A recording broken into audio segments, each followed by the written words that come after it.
apalagi temanya podcast ya. Itu tuh emang butuh waktu, apa sih namanya? Butuh pengalaman. Iya, butuh pengalaman kan.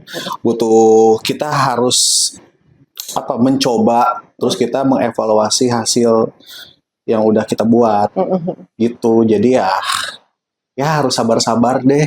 Kalau misalnya bener-bener nanti sampai kita menemukan gitu, oh yang bagus tuh yang kayak gini, ideal tuh kayak gini. Ya mungkin itu dari beberapa percobaan, dari beberapa pembelajaran lah. Iya. Ya namanya juga belajar. Ada step by stepnya untuk semakin lebih baik. Gitu. Ya harus terus belajar, Oke, di channel Sobat Bajik hari ini ya sebelum masuk ke tema, yang kemarin tuh kita bahas apa sih? Bagaimana jika tahu segala hal? Bagaimana jika kita tahu segala hal? Ya mungkin bisa dibilang bisa menjawab beberapa hal dan banyaknya tidak menjawab banyak hal. Apa-apa. Ya, begitulah. Tapi kalau untuk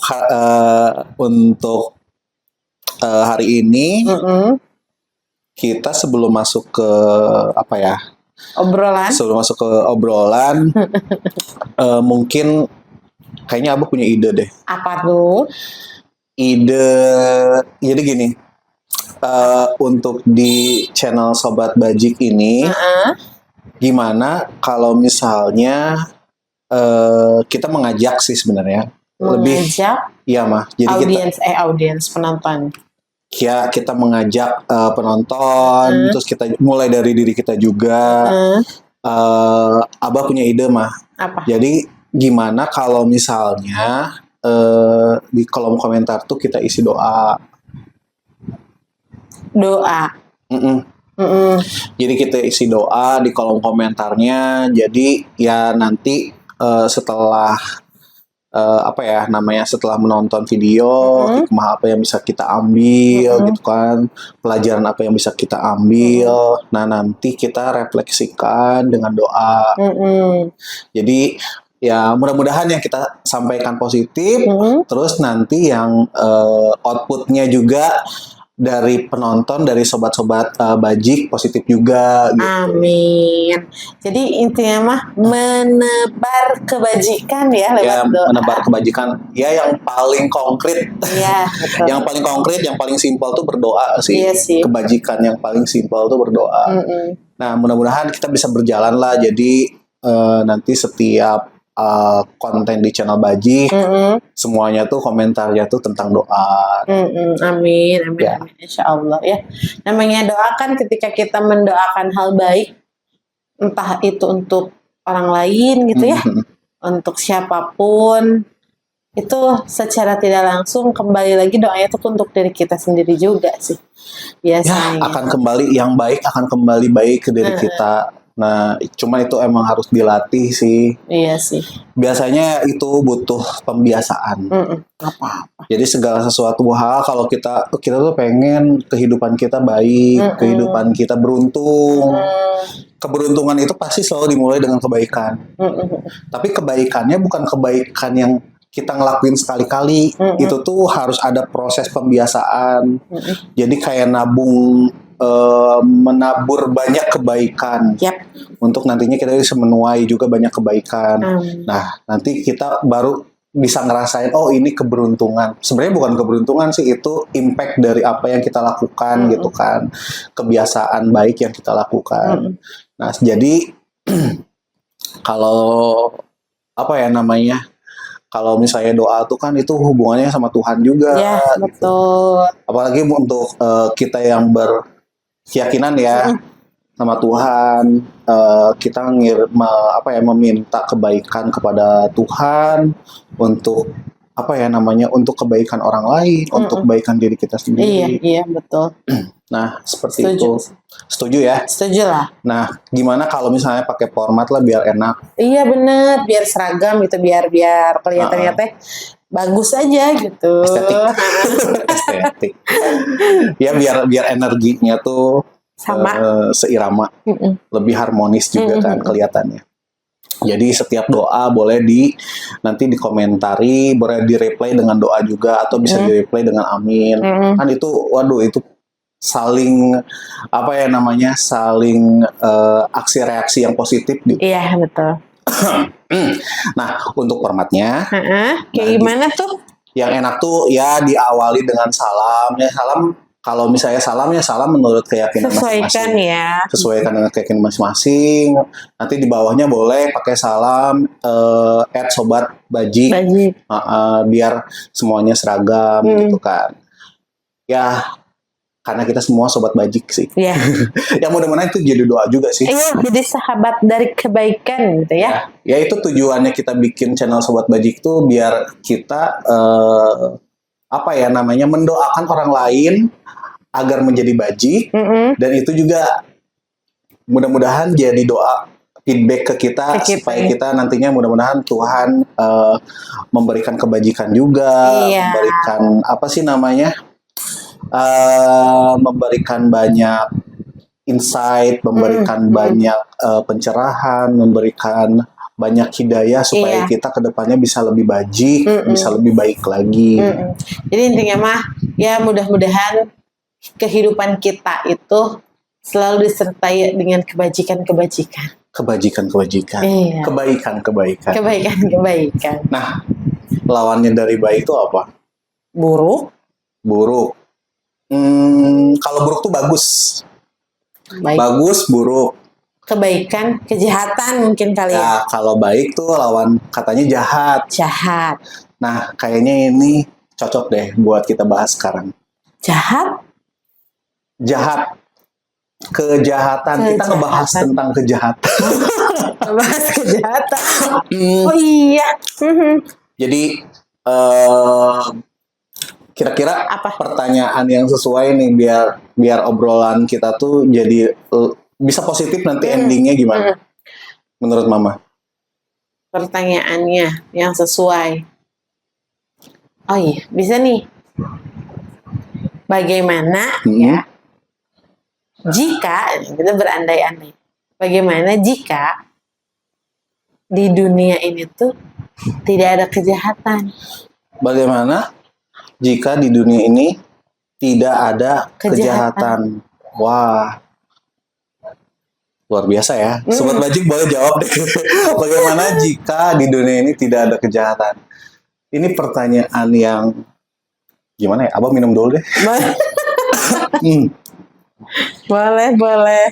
Maaf ya, maaf ya, Ma. Sekarang lagi cuacanya kayak gini. Jadi ini agak flu kayaknya deh. Batuk-batuk. Mau katanya mau ada lanina. Jadi di tengah-tengah kemarau yang ini teh yang lagi kemarau ini teh bakal ada hujan. Makanya ini sudah beberapa hari kita ada hujan terus sih. Ya begitulah, kita harus bisa beradaptasi dengan cuaca. Dengan perubahan juga sih. Kita rasain banyak perubahan sih kalau sekarang. Ya, kitanya juga harus fit sih. Oke, balik lagi ke kejahatan. Balik lagi ke bagaimana jika di dunia ini tidak ada kejahatan. Tidak ada kejahatan.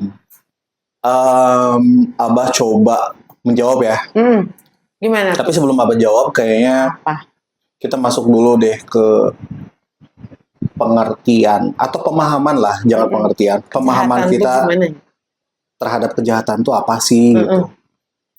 Kejahatan menurut Mama apa? Kejahatan. Ya, kalau menurut Mama tuh kejahatan tuh kayak sesuatu hal lebih ke perilaku mungkin ya, lebih ke perilaku yang bisa merugikan, membahayakan diri sendiri dan orang lain, ya merusak juga bisa. Merugikan, membahayakan, merusak diri sendiri dan orang lain sih. Oh, itu definisi kejahatan ya? Iya. Dan itu tuh kayaknya siapapun orangnya gitu kan, kalau ngedengar kata kejahatan tuh pasti nggak mau kan berurusan dengan itu gitu. Ya, seperti itu. Berarti itu tuh sesuatu hal yang mungkin yang paling sering tuh merugikan ya. Iya sih. Yang paling sering kita rasain tuh, kejahatan tuh selalu berdampak merugikan. Ya, kejahatan. Tapi bagaimana jika tidak ada di dunia ini? Mungkin nggak, Mah? Mungkin aja sih sebenarnya, tapi sulit kayaknya ya. Sulit karena kan dari dulu tuh kita apa ya? Dari dulu tuh kita dikenalkan persepsi tuh semuanya berpasangan ya. Ada persepsi baik, persepsi jahat. Ada sesuatu hal yang baik, ada sisi baik, ada sisi jahat. baik, ada sisi jahat, ada sisi positif, ada sisi negatif. Jadi itu yang selalu yang tertanam mungkin ya. Nah, kalau misalnya satu sisi nggak ada gimana? Mungkin. Jika dengan pemikiran yang sama bahwa segala sesuatu itu harus selalu berpasangan, ada pasangannya gitu, laki-laki perempuan segala hitam putih gitu kan, pasti kita berpikirnya pasti nggak akan seimbang dong, gitu kan, pasti nggak akan seimbang, nggak baik gitu. Ada hal yang jadi berlebihan, atau mungkin ada hal yang jadi flat aja gitu, tidak menarik, mungkin dengan gak ada dinamika betul. Jadi kalau dengan pemikiran seperti itu ya akan begitu gitu, pasti jawabannya akan begitu. Ya, sebenarnya gini ya, kejahatan dan kebaikan ini dua sisi. Tapi kalau kita mau masuk ke perspektif yang lebih dalam gitu kan, terkait dua hal ini gitu. Sebenarnya menurut Mama nih, kehidupan ini tuh baik nggak sih? Baik. Nah itu kan basic ya, dasarnya. Atau kita mau masuk ke yang lebih spiritual, Tuhan itu baik nggak? Ya baik lah. Berarti kan ada satu esensi tunggal kan sebenarnya. Iya ya. Sebenarnya cuma ada satu. Sebenarnya dasar kehidupan tuh satu, kebaikan gitu kan. Tapi kenapa muncul kejahatan? Muncul sisi ini. Kenapa? Kalau bisa dibilang Tuhan tuh atau kebaikan tuh kan segala sesuatu hal yang ideal ya, yang sempurna. Kejahatan ini tuh kalau Abah sih lebih ngelihatnya proses menuju ideal. Proses menuju kebaikan. Ya, proses menuju ideal, proses menuju kebaikan, proses menuju Tuhan gitu kan. Jadi intinya ya pasti kita akan mengalami proses itu. Benar. Dan kalau misalnya dalam konteks kemanusiaan juga kebaikan tuh kan kita ngomongin tentang kemanusiaan kan. Kebaikan itu kan berarti sesuatu hal bagaimana seseorang atau satu kelompok atau masyarakat gitu kan bisa berguna untuk orang lain, bisa bermanfaat untuk orang lain, bisa saling mendukung, saling support, itu kan konteks kemanusiaan tuh. Nah kalau misalnya berlawanan dengan kemanusiaan kan biasanya kebalikannya ya, lebih ke selfish ya. Jadi segala sesuatu tuh untuk kepentingan diri sendiri. Segala sesuatu tuh untuk keuntungan diri sendiri. Kita nggak melihat dampaknya nanti kepada yang lain seperti apa, kepada alam seperti apa gitu kan, kepada sesama manusia seperti apa. Nah jadi ya kalau Abah lihat sih berdasarkan sejarah peradaban manusia. Berat nih. Peradaban manusia. Yang berdasarkan sejarah yang kita pelajari lah dari dulu waktu kita sekolah gitu. Iya. Manusia kan bertumbuh kalau lihat sih. Awal mulanya dia survival kan, karakteristiknya dia bertahan hidup, dia membuat kelompok. Ya mungkin nilai kemanusiaan pada saat itu juga nggak seperti yang sekarang gitu kan. Kalau dulu kan survival ya, mungkin setiap kelompok juga punya kepentingan yang berbeda-beda gitu kan. Atau misalnya semuanya tuh di sana tuh ya benar-benar survive gitu kan. Ya jadi untuk bahasanya nyawa mungkin ya, konteksnya nyawa zaman dulu tuh, zaman misalnya purba gitu, mungkin nyawa tuh yang nggak terlalu nilainya nggak seperti sekarang lah. Kenapa tuh?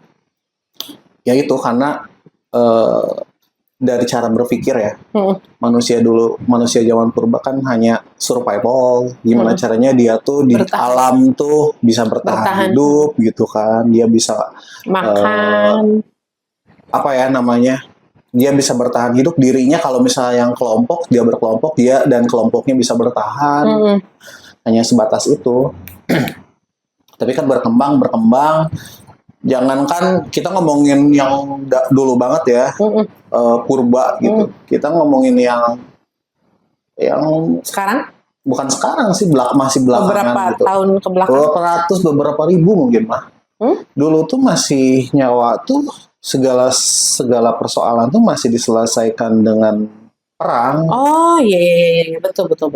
Perang dunia ya, Ya, Perang dunia 1, kita tuh Perang bisa dunia bilang 2. itu apa ya, budaya barbar kalau bahasa sekarang tuh. Jadi segala sesuatu tuh diakhiri dengan perang, Kekerasan.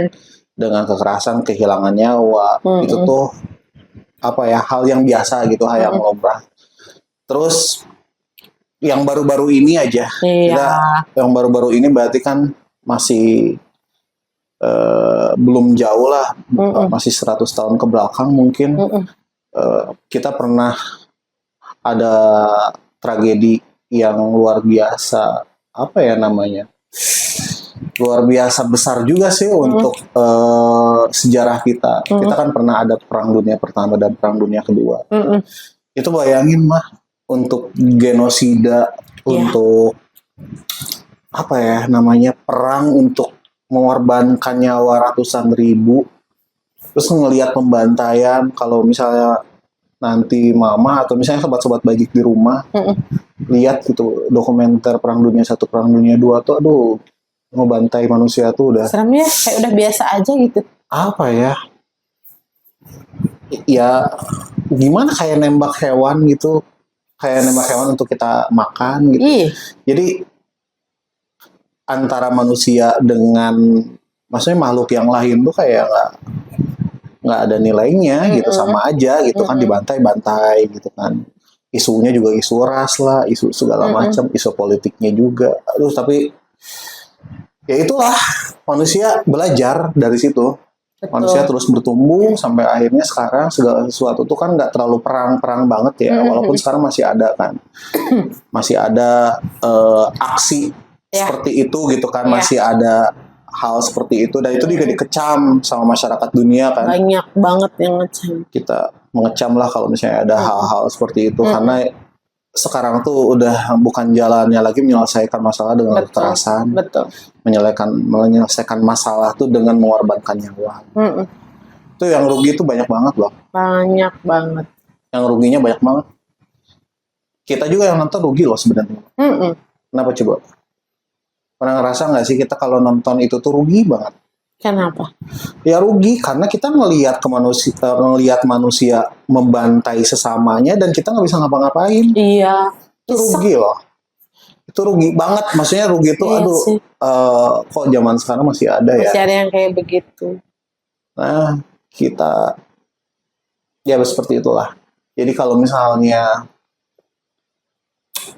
kedepannya tidak ada, atau misalnya bagaimana suatu waktu kejahatan itu nggak ada, ya berarti nggak akan ada lagi kejadian-kejadian seperti itu, gitu kan. Betul. Nggak akan ada lagi yang korupsi. Nggak akan ada lagi yang korupsi, nggak akan ada lagi yang orang yang tega misalnya sampai mencelakai orang lain, bahkan membunuh orang lain untuk kepentingan dia sendiri gitu. Ya. Ngebegal itu kan. Ya itulah. Ya, di mana ada kejahatan pasti akan ada masalah, pasti akan ada kejahatan lainnya. Betul. Misalnya kejahatan yang besar nih, kejahatan yang besar apa sih? Misalnya korupsi kan, yang bisa impact-nya tuh luas. Kemana-mana ya. Dari korupsi itu, dari penyalahgunaan anggaran, penyalahgunaan wewenang, itu kan bisa berdampak ke masyarakat, kemiskinan, jadi gap, apa sih namanya tuh, ekonomi itu kan jadi makin jauh, terasa gitu kan, jadi makin jauh. Akhirnya apa? Akhirnya kriminalitas dan lain-lain lah. Ya, dari situ sumber kejahatan. Ya kalau misalnya semuanya kebaikan mungkin nggak akan ada orang ngebegal, mungkin ya. Tapi kan Mama punya data nggak sih terkait itu? Di Nah, dunia iya. ini gimana? Nah, Di dunia ini perkembangannya sekarang gimana? Mama pernah baca salah satu postingan kayak artikel gitu ya. Awalnya postingan di sosmed gitu, terus di iniin pas Mama cari tahu ada artikelnya. Ternyata ada, tapi ini sih berdasarkan apa namanya survei sih ya, survei pariwisata sebetulnya. Turis berarti ya? Turis. Ada beberapa negara yang yang dicap, yang dikasih predikat sebagai negara teraman. Dan yang paling aman itu adalah Islandia. Yang paling aman di dunia. Kenapa itu? Karena di sana itu memang seteratur itu negaranya. Mudah mengatur. Iya, betul-betul. Ketika kita berkunjung ke sana katanya, memang kita tuh sebagai wisatawan tuh, sebagai turis tuh dibikin nyaman. Warganya memang yang ramah lah, dan istilahnya mah nggak ngeganggu ya, nggak ada yang nyopet lah, nggak ada yang nipu lah misalnya, atau kalau misalnya di Indonesia kan biasanya ya kalau musim liburan gitu ya, ngegetok harga gitu. Semuanya udah diatur ya. Semuanya sudah diatur, bahkan katanya di artikel itu kalau di sana itu nggak ada tentaranya katanya. Nggak ada arminya. Ada polisi. Adanya polisi doang. Polisi juga yang berjaga itu nggak bawa senjata karena saking amannya katanya gitu. Polisi nggak bersenjata karena dia udah tahu mungkinnya potensi. Iya, memang kecil lah. Iya, kemungkinan untuk terjadi kejahatan-kejahatan yang menggunakan senjata, mau senjata tajam, mau senjata api gitu ya, itu kemungkinannya sangat kecil, bahkan mungkin nggak ada gitu. Sampai vandalismenya aja katanya nggak ada. Iya. Nggak ada coret-coret. Tapi sih aku masih maklum gitu, ya kalau misalnya Islandia. Islandia kan populasinya kecil. Iya, sedikit. Pertama populasi. Wilayahnya juga kan nggak sebesar Indonesia. Ya kalau wilayah negaranya tuh nggak terlalu gede. Dan populasinya sedikit juga. Jadi ya lebih mudah lah mengatur kayak Singapura. Macam Singapura kalau di ASEAN tuh macam Singapura sama Brunei. Lebih enak gitu kan, mengkondisikan gitu kan, menciptakan sistem yang ideal tuh lebih mudah. Cuman yang kata Mama sebenarnya memang sih pemerintah itu akan lebih mudah mengatur, tetapi kan balik lagi ketika kejahatan itu kan kadang bisa jadi dari si keinginan hasrat si manusianya juga nggak sih, misalnya ketika dia merasa marah, kecewa atau apa, dia melampiaskannya dengan melakukan hal-hal jahat, bisa jadi. Tapi ternyata di sana katanya nggak sampai seperti itu. Iya, kan pondasi awalnya udah bagus. Misalnya nih, kalau misalnya kita ngomongin negara yang secara teritori ya, nggak terlalu besar, terus secara demografis juga nggak terlalu besar, kan populasinya nggak besar. Jadi pertama pondasi dasarnya pendidikannya udah pasti lebih bisa terkontrol. Nah itu. Jadi bikin kayak kita ngomongin pendidikan terbaik Finlandia segede apa gitu. Iya betul. Jadi ketika dibandingkan dengan negara Indonesia gitu yang segini besarnya dan budaya yang bermacam-macam, terus tidak dalam satu daratan yang sama gitu, tapi kita berbeda-beda berpulau ke negara kepulauan, itu pasti untuk mengorganisir gitu ya, untuk mengatur, memanage negaranya tuh pasti akan berbeda dengan negara-negara di Eropa gitu. Beda banget. banget. Tapi kita udah ngelihat sih, oh ternyata makin kecil teritori itu lebih mudah mengontrol. Terus kalau misalnya negaranya bukan kepulauan tuh ternyata lebih kondusif. Iya, hukumnya tuh berjalan sebagaimana mestinya ya, karena kan tujuan aja. Nah betul, New Zealand sama New Zealand juga jadi negara teraman di dunia juga, termasuk ke 10 besar negara teraman di dunia, New nomor Zealand 2 gitu, tuh nomor berapa? Secara wilayah pasti lebih gede Kecil. lah. Enggak, lebih gede. Oh, lebih gede dari Swedia dan Lebih gede dari Finland Singapura ya. lah, lebih gede Oh, ya, dari pasti. negara-negara Skandinavia. Pasti. Cuman Populasi kan. populasinya tuh kayaknya nggak terlalu banyak. Nah, Makanya masih dibuka tuh kalau misalnya mau jadi warga negara. mau pindah. Kalau saya mau Ada jadi rencana pindah ke kayak New Zealand. Jepang, New Zealand Iya, tuh iya, ngebuka betul. deh kayaknya mereka. Jepang ngebuka, New Zealand ngebuka, terus beberapa negara Eropa juga sama ngebuka karena mereka apa namanya, kekurangan populasi, defisit. Ada satu tren, ada tren yang luar biasa sih di sana, Ah, yang apa, child free, iya itu sih kalau di luar. orientasi seksualnya juga kan nggak semuanya apa ya dari orientasi seksual, dari child free segala macam, Iya. itu kan yang Berpengaruh ya juga ya. berpengaruh terhadap populasi ujung-ujungnya Sama sih. iya, sama yang mama pernah baca juga ya, beberapa negara terutama yang lagi rame kan, kayak di Jepang, Korea gitu ya, dan beberapa negara Eropa, mereka banyak yang memilih untuk menikah tapi nggak punya anak, Nggak punya child anak. free gitu.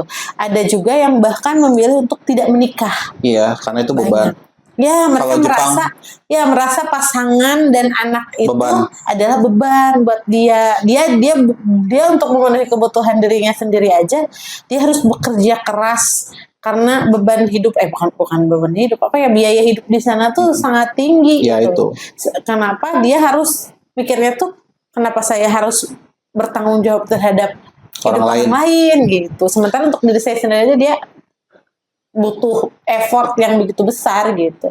Sampai begitu, iya betul. Karena saking kecilnya populasi gitu ya, akhirnya ya itu mudah diatur tadi gitu. Kerasa sih sama mama sebenarnya, Bah.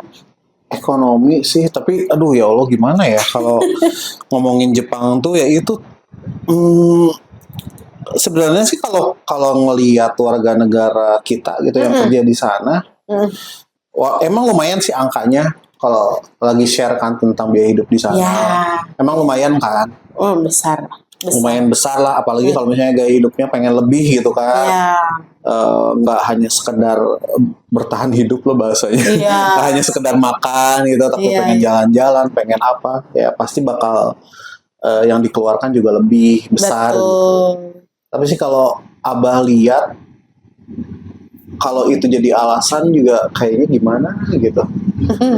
Kayaknya nggak terlalu berat-berat amat juga sih kalau Bisa. Abah lihat. Tapi emang udah mindset sih mungkin ya. Oh iya.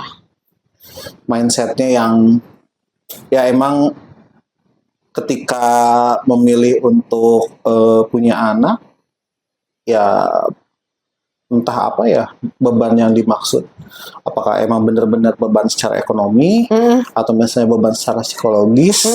Nah itu kan yang sebenarnya belum Belum terlalu bisa dipastikan. Gitu ya. belum terlalu paham juga sih sebenarnya alasannya tuh kenapa populasi di sana tuh makin bukannya bertambah malah berkurang ya tiap makin tahun berkurang gitu kan. Ya itulah, pasti ada ketakutan sih. Betul. Cuman kalau kita ngomongin tentang kejahatan, Mama tahu nggak sih sumber kejahatan itu apa? Apa? Rasa takut. Oh iya. Fear ya. Dari rasa takut tuh, aduh itu tuh ngaruh kemana-mana. Iya betul. Kalau dalam dunia Apa? Dunia apa ya, hewan. Kalau dalam dunia hewan ada nggak sih konsep kejahatan?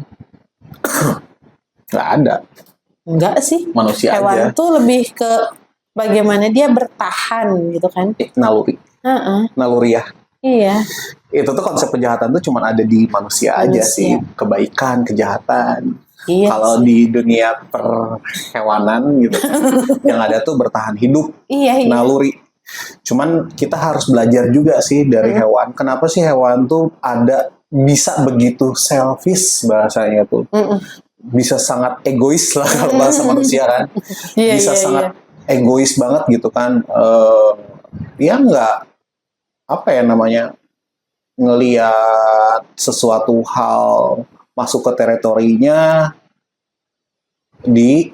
langsung langsung diterkam Iya, gitu kan. iya. Kalau dia lapar langsung terkam. Nyari mangsa. Ya, karena Iya, apa? Karena takut. iya. Karena ada insting naluri mereka tuh cuma satu, Nyari bertahan hidup. mangsa. Iya, bertahan Kalau hidup. Nyari misalnya mereka nggak makan, ya mereka mati. mati. Dan mereka tahu ketakutan rasanya lapar tuh kayak gimana. Iya. Ketakutan itu tuh mereka nggak mau gitu. Itu tuh base, bisa dibilang dasar dari segala hal. Bisa kejahatan tuh ya rasa takut. Kayak misalnya kan kalau singa tuh kan dia punya teritori. Iya. Hampir semua hewan yang alfa lah, kayak Iya, singa, iya. kayak harimau. Macan. Mereka tuh kan punya daerah kekuasaan. Peace territory. Jadi Iya. dikencingin tuh Iya biasanya. daerahnya tuh. Jadi Ditandain.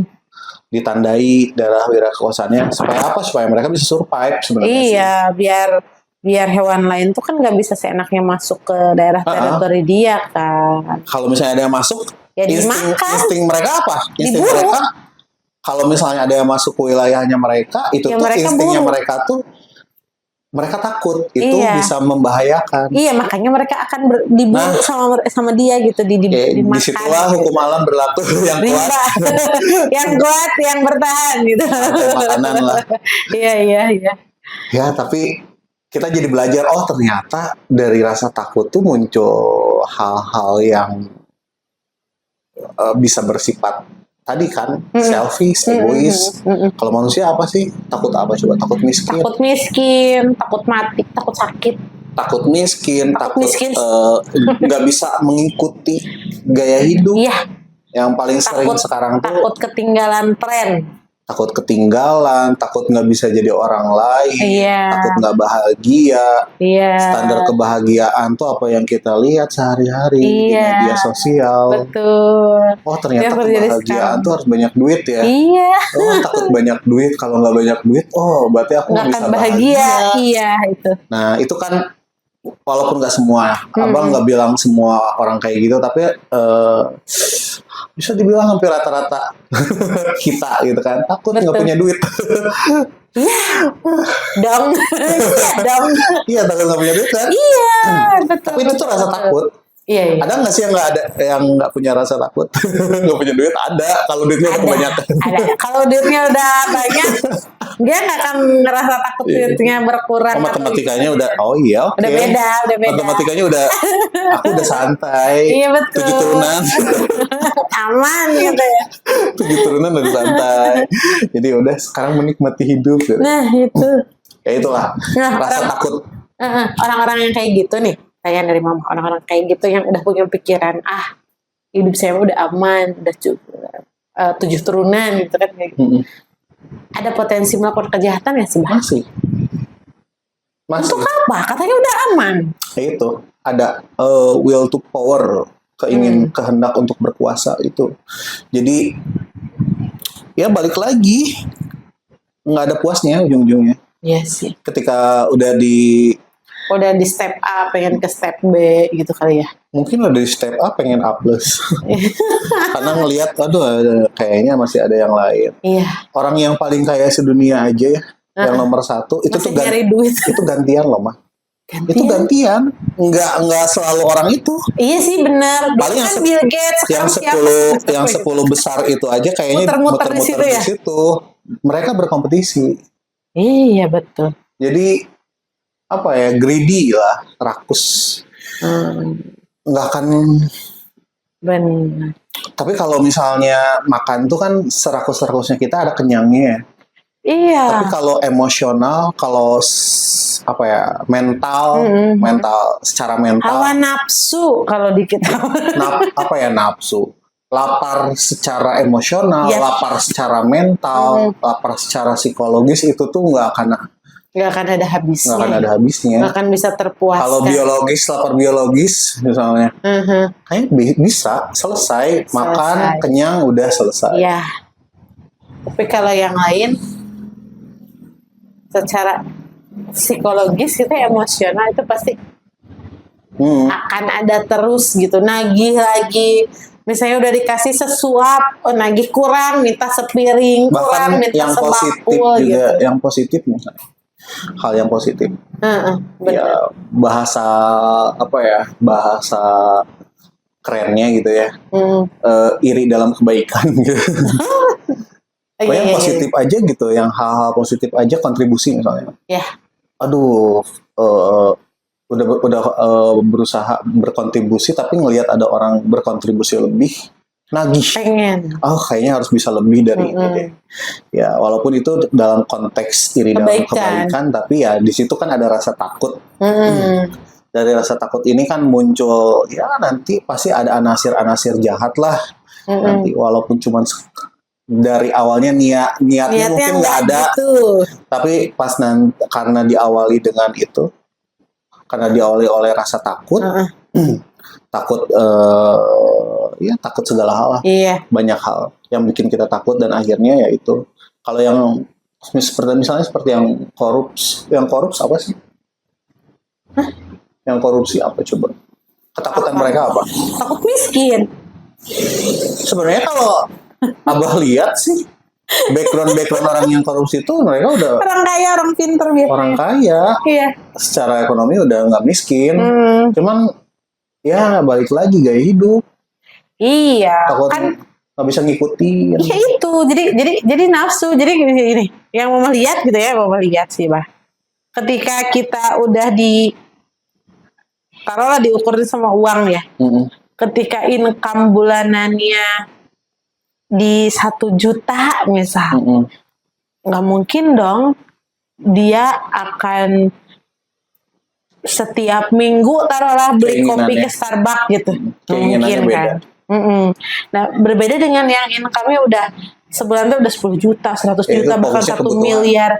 Ya, itu pasti kalau orang-orang yang udah income-nya udah lebih dari 100 juta per bulan mungkin ya, atau bahkan miliaran, apa yang dia inginkannya juga, iya, udah berbeda. Kalau yang income-nya masih di UMR gitu ya, di bawah 10 juta, fokusnya ke kebutuhan, betul. Beli mobilnya aja yang ya biasanya sih mobil aja buat sekeluarga masuk, bisa jalan kemana, yang penting gak kehujanan, biasanya segitu. Tapi kalau yang income-nya udah sampai miliaran, beli mobilnya udah tiba-tiba beli misalnya Ferrari yang cuma muat 2 orang, yang harus istilahnya mah kalau buat mamah gitu ya, yang masih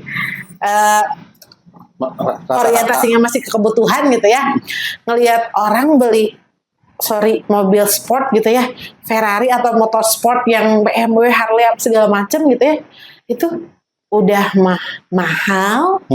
Apalagi kalau mobil sport tuh ya, Ferrari gitu, muatnya cuma 2 orang gitu ya, mungkin ada yang bisa sampai 3-4 orang gitu ya. Terus bensinnya mahal, maintenance-nya mahal, pajaknya selangit. Pajak barang mewah. Iya, dan kayaknya nggak akan dipakai tiap hari buat bolak-balik ke tempat kerja deh. Ya. Yang kayak gitu. Itu mah biasanya cuma dipajang dong. Untuk hobi. Iya sih. Ya untuk kebutuhan sosial lah sebenarnya. Nah, jadi si yang dikasih makannya tuh si nafsunya kan, maksudnya untuk dia beli tuh ya cuma buat ya pengen aja beli. Biar bisa berbaur. Biar kayak orang lain. Bisa gitu. Berbaur di lingkungannya. Di kalangannya kan. Bisa berbaur di lingkungannya. Terus. Beda sih needs-nya ya. Apa ya? Kalau needs itu kan kebutuhan ya. Kalau keinginan, yang beda tuh keinginannya. Jadi setiap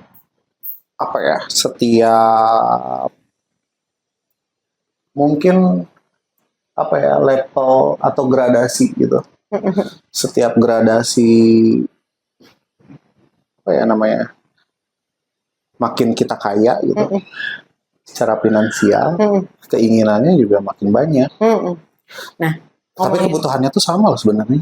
Kalau manusia tuh makan dan minum kan. Iya. Makan, minum, terus ya kesehatan, biologis. Iya. Ya itulah. Di situ-situ aja sih sebenarnya. Cuman itu. Atau misalnya pendidikan. Iya. Kita ngomongin yang urgensi gitu. Pendidikan juga kan kalau misalnya kita ngomongin udah gengsi. Pasti udah bukan ini lagi, bukan kebutuhan lagi, tapi udah lebih ke keinginan. pengennya nyekolahinnya di situ misalnya kayak gitu. Itu kan udah beda konteksnya. Ya bisa lah, itu bisa debatable ya. Iya.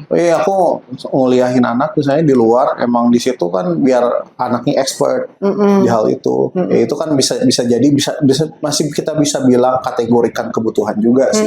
Misalnya anaknya emang dia concern di situ, passionnya di situ, dia pengen dapat fasilitas terbaik, orang tua ngasih pendidikan terbaik juga. Itu konteksnya kalau menurut Abah ya, konteksnya masih konteks kebutuhan.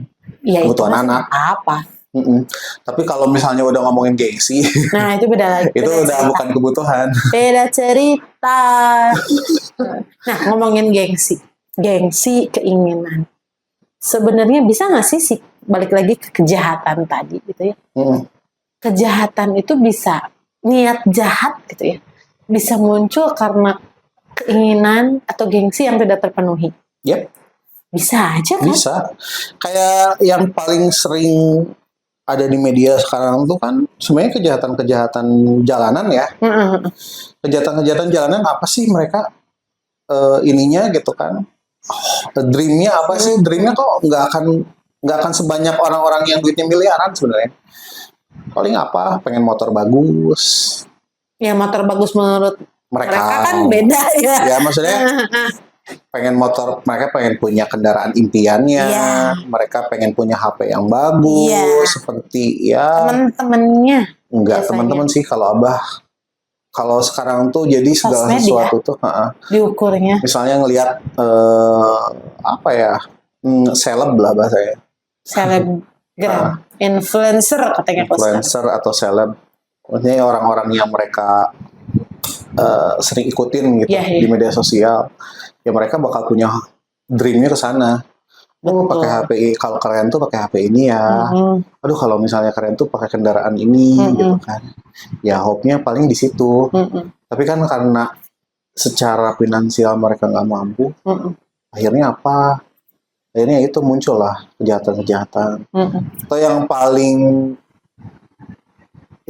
apa ya? Yang paling mungkin paling sering gitu. Aduh, biar bisa diterima sama teman-temannya. Kan nyari duit, misalnya mereka nyari duit dengan cara-cara kayak gitu kan, melakukan pencurian lah, begal segala macem. Bisa jadi duitnya tuh pakai buat teman-temannya mabok-mabokan. Gitu. Masih biar diterima sama lingkungannya.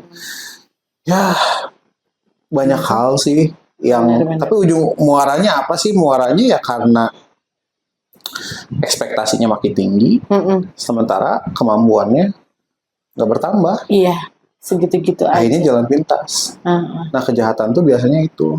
Nah, di kita tuh masih banyak yang seperti itu. Jadi, kalau misalnya bagaimana jika tidak ada kejahatan di dunia ini, artinya di dunia ini tuh sudah tidak ada mindset pola pikir yang seperti itu dong. Ya, butuh waktu. Abah langsung jawab aja ya. Kalau menurut Abah sih, kalau pandangan Abah terhadap kejahatan kebaikan, menurut Abah tuh manusia tuh selalu berusaha untuk menghilangkan kejahatan dari dulu. Dari zaman dulu tuh manusia tuh berusaha. Ya makanya ada hukum kan. Akhirnya muncul kan hukum bahkan dari kitab suci gitu kan, yang kita yakini gitu. Semuanya arahnya ke sana. Kejahatan memerangi kejahatan. Betul. Endingnya apa? Menghilangkan kan. Biar apa yang tersisa itu kebaikan. Ya, tapi ya kalau ngomongin waktu, kalau Abah mau, menurut Abah ya, menurut Abah tuh karena Abah orangnya optimis. Abah tuh optimis sih terhadap hal apa yang satu ini gitu kan. Keniscayaan menurut Abah tuh kejahatan tuh suatu saat akan hilang, tapi entah kapan. Ya bisa jadi ribuan tahun lagi, bisa jadi mungkin ada percepatan, bisa jadi kita ngelihat manusia juga sekarang lebih cepat kan, pertumbuhan teknologi segala macam, mungkin nanti bisa lebih cepat lagi, bisa jadi lebih lama. Tapi satu saat pasti manusia akan menemukan satu titik ya benar-benar kejahatan itu nggak ada secara sempurna akan hilang gitu. Ya berarti hidupnya akan ya tenang, aman, nyaman. Kita nyimpen kendaraan ya, motor, mobil di luar pagar gitu ya, di halaman rumah juga nggak akan ada yang ngambil gitu kan ya. Atau misalnya barang kita tertinggal, handphone atau Kita udah dompet atau apa, nggak akan khawatir gitu. Mungkin udah distribusinya udah seimbang.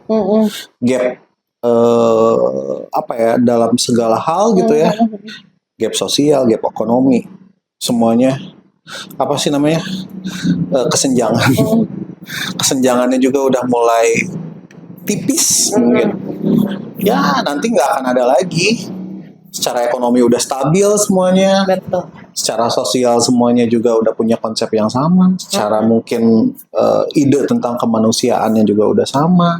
Secara intelektual otomatis bakal ngikut. Iya. Mama percaya deh rumusnya, makin apa ya? Kalau Abah percaya ya, itu yang Abah percaya. Tapi Mama boleh percaya boleh enggak. Apa tuh? Makin dekat kita sama kebaikan, makin dekat kita sama kebaikan, makin aman. Kita makin ngerasa aman. Kita makin ngerasa selamat. Akhirnya apa? Akhirnya ya kita punya kecerdasan di situ. Betul. Kalau kita ngomongin pendidikan mana yang terbaik, misalnya, atau misalnya IQ rata-rata, ngomongin IQ rata-rata, negara mana yang IQ rata-ratanya tuh paling tinggi segala macam, pasti kita bakal ngeliat ada faktor-faktor itu yang sudah selesai, atau bukan sudah selesai sih, udah berkurang gitu kan. Kayak tingkat kejahatannya rendah, terus korupsinya juga enggak. Ya kejahatan rendah berarti kan mungkin yang besarnya yang extraordinary yang gitu-gitu lainnya mungkin udah nggak ada ya. Yang ecek-eceknya juga udah nggak ada. Iya. Ya seperti itulah. Iya sih, benar kalau yang kayak gitu. Kalau udah ada di level itu ya pasti yang misalnya kejahatan gedenya nggak akan mungkin terjadi. Orang udah hidup damai, udah enak, udah saling istilahnya mah satu sama lainnya gitu ya, udah bisa saling ngerti apa segala macam kayak gitu.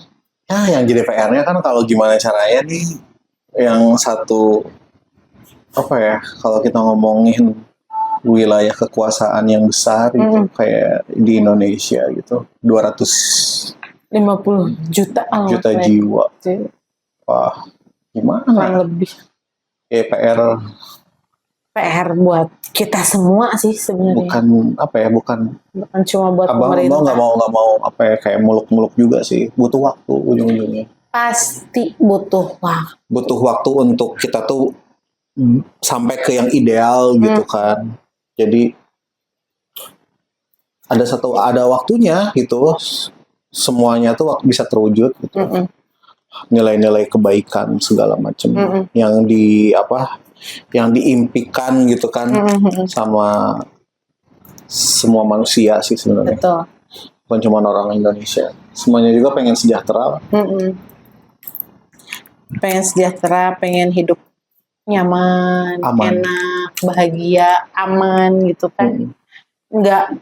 Nggak takut gitu, nggak takut kelaparan, nggak takut ada barang yang hilang. Selama masih ada kesenjangan pasti bakal ada kejahatan. Pasti. Ya orang bakal iri lah, gapnya jauh banget soalnya. Sekarang tuh kalau apalagi yang di India tuh kan ada orang terkaya apa gitu, itu dia bikin apa ya, tempat tinggal gitu, nilainya bisa miliaran dolar, dikelilingi sama daerah yang kumuh. Iya. Itu gap. Jangan berharap nggak akan ada kejahatan. Itu gapnya tinggi banget. Jauh banget. Oh, jangan iri dong, kerja dong, yang nggak kayak gitu juga.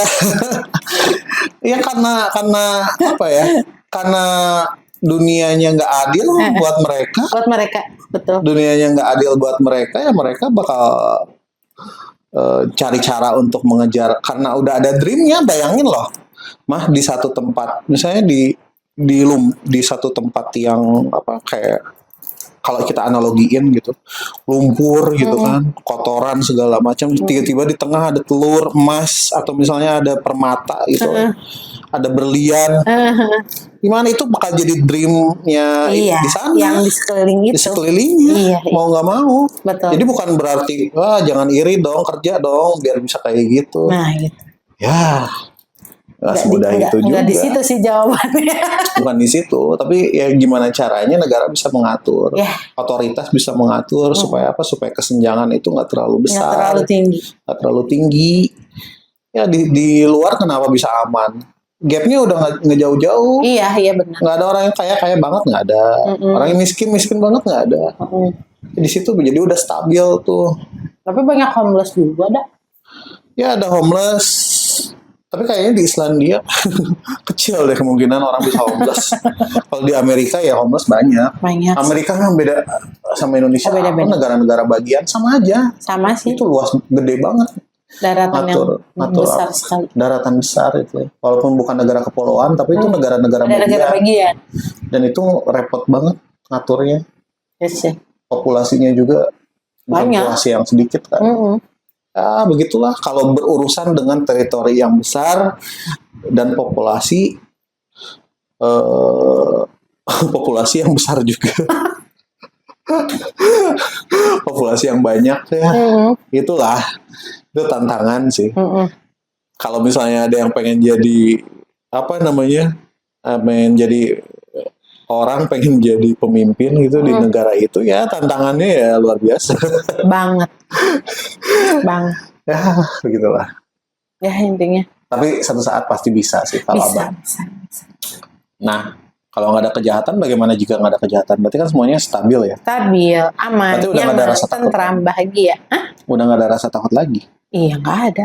Nggak ada. Yang ada cuma apa? Kebahagiaan.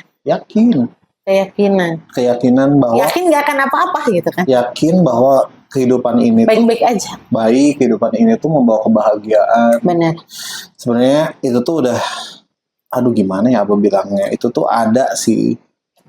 Tuhan tuh udah menunjukkan itu. Cuman kitanya mau nggak ke arah sana. Gitu. Mau nggak ke arah sana? Sebenarnya udah dikasih tahu. Kita tuh Tuhan tuh udah ngasih tahu gitu kan. Manusia tuh yang harus mereka kalahkan itu yaitu rasa takut. Takut. Kayak di film keraguan ya. Kenapa coba dimakan? Ya karena dia punya rasa takut yang tinggi. Makin rasa takutnya tinggi, si it-nya makin gede. Badut. Si badutnya makin gede. Makin gede. Itu kan filosofis luar biasa juga sih. Itu secara filosofis, psikologi juga. Makin kita takut, ya evil-nya gitu kan. Makin gede. It-nya makin gede. Makin kita berani, dianya makin lemah kan. Makin lemah. Jadi keywordnya di situ. Keywordnya tuh kita mau nggak sih berani melawan rasa takut. Rasa takut. Benar. Kita mau nggak sih berani melawan rasa takut. Apa sih yang banyak orang bisa stres, kenapa? Karena banyak rasa takut. Iya. Rasa takut masa depan kan biasanya. Aduh nanti ke depannya gimana ya. Aduh nanti kayak gini. Aduh nanti gini. Dan si rasa takut yang menimbulkan stres itu kan justru malah jadi keburukan ya. Jadi keburukan, bukannya jadi penyakit. Jadi penyakit, bukannya jadi hidup long lasting gitu. Bahagia. Ya. Yang ada malah. Mungkin nanti ke depan mah kayaknya kita umurnya bakal lebih panjang. Mudah-mudahan. Ya ke depannya entah kapan ya. Iya. Mudah-mudahan semuanya akan berubah, berkembang. Semuanya bisa berubah ke arah yang lebih baik, gitu kan. Semuanya ditemukan solusinya. Kalau Abang lihat sekarang ada masanya lah, ada masanya manusia tuh untuk belajar tiap tiap perubahan. Kan sekarang yang kita rasain perubahan dari teknologi kan. Betul. Ya di situ kan sekarang kita diuji ini sama hal itu. Itu pasti berpengaruh kan sama kebiasaan kita juga. Betul. Itu ujiannya kan. ya nanti pasti kita bisa belajar banyak dari situ. Kedepannya pasti kita bakal lebih siap lagi sih. Bakal lebih siap. Bener. Sekarang sih yang kayak yang gini sih, kalau yang misalnya pengaruh teknologi yang mama rasain gitu ya. Sekarang, dulu ibu yang bekerja itu kan biasanya harus berangkat, pergi ke kantor, pergi kemana gitu ya, ke tempat kerjanya, ninggalin anaknya gitu. Kalau sekarang mah kan dengan perkembangan teknologi, WFH, bisa di rumah, online, segala macam, segalanya bisa e-commerce, di online. jual beli udah bisa online. Iya.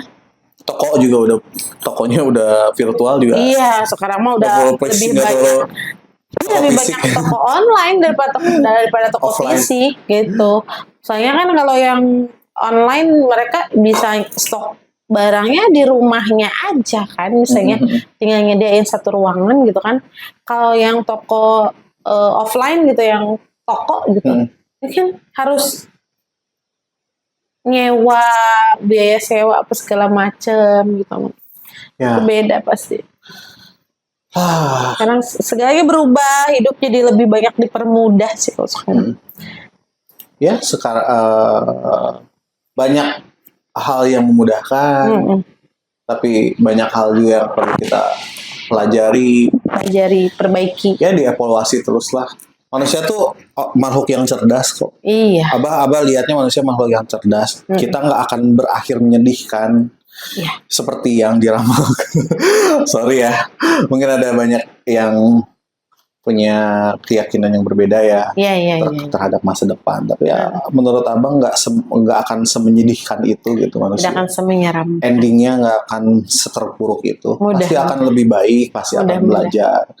Lihat kok ada buktinya. Buktinya apa? Buktinya kita tumbuh gitu dari masyarakat yang barbar, manusia yang barbar, manusia yang bengis, manusia yang keji gitu, yang lihat nyawa tuh nggak ada artinya. Sekarang enggak. Sekarang segala sesuatu hal bisa lewat diplomasi, musyawarah, ngobrol gitu. Betul. Sekarang udah berkembang. Apalagi sekarang udah ada konsep apa?